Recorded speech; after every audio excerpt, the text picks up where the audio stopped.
Thanks for joining us. I'm Paula Ebben with a WBZ News update. Our top stories: police in Burlington are investigating a shooting outside a Burlington apartment building. It happened around 3:45 this morning.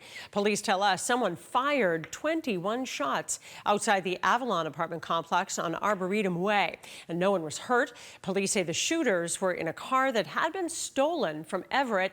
They left a car behind in a nearby neighborhood. Anyone with information is asked to reach out to police. And this is why you may have been stuck in traffic on the Pike this morning. A crash in the eastbound lanes near mile marker 107 in Westboro involving a car and a tractor trailer. The truck spilled fuel, which complicated the cleanup. At one point, traffic was backed up for 8 miles. No word on injuries or what caused the initial crash. The Federal Department of Agriculture has declared 7 counties across Massachusetts a primary natural disaster area after strong storms left those areas heavily flooded.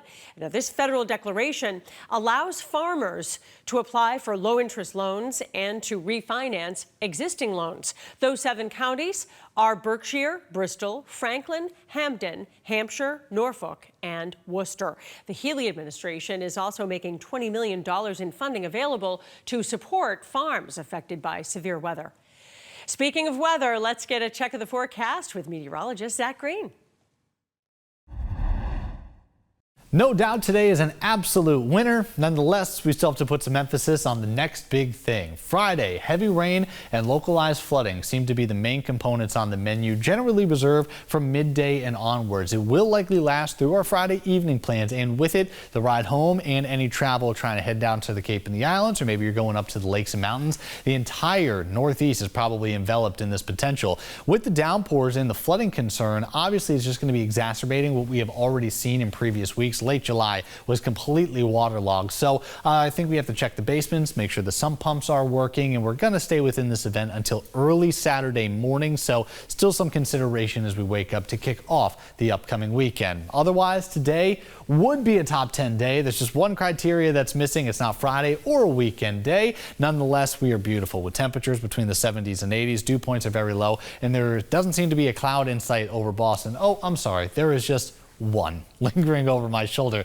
So that's all we seem to focus on as we make our way into the second half of the day, likely landing between the mid to upper 70s. Dew points are staying at bay into the upper 40s and low 50s, an indication that there really is just no moisture available, which is clear as we've got the clear skies across the entire region. So this is slightly below seasonal averages. I want to put a little focus though on some of these white lines coming off of the water. That's going to allow for a slight marine influence from Cape Cod to Cape Ann, so really the eastern spine of Massachusetts. We're going to be a few degrees cooler of what those around the 128-95 corridor will ultimately get to. High tide has sort of come and gone already, but we are still expecting to have high UV index through the course of our day. There's only one consideration that we have heading over to the coastline. It's going to be some light inundation. It's really not an advisory, a watch, or a warning, but it's just a statement from the National Weather Service to be prepared for some splashover as we have high astronomical tides. Again, those exact locations that we were just speaking of. So if you do have property or maybe businesses along these locations, just take note of that as we wake up on Thursday morning. Thursday afternoon, we're actually doing just fine. We're expecting to have more clouds. There may be a chance of a light sprinkle or two,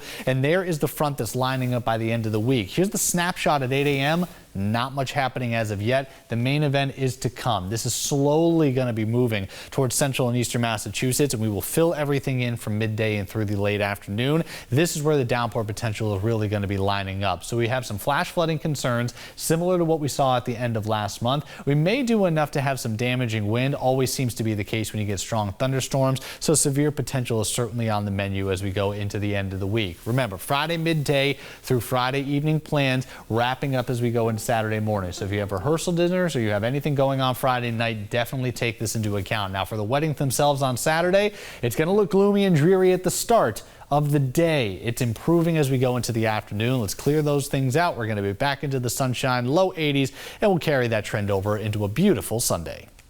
I'm Paula Ebben. This has been a WBZ News Update.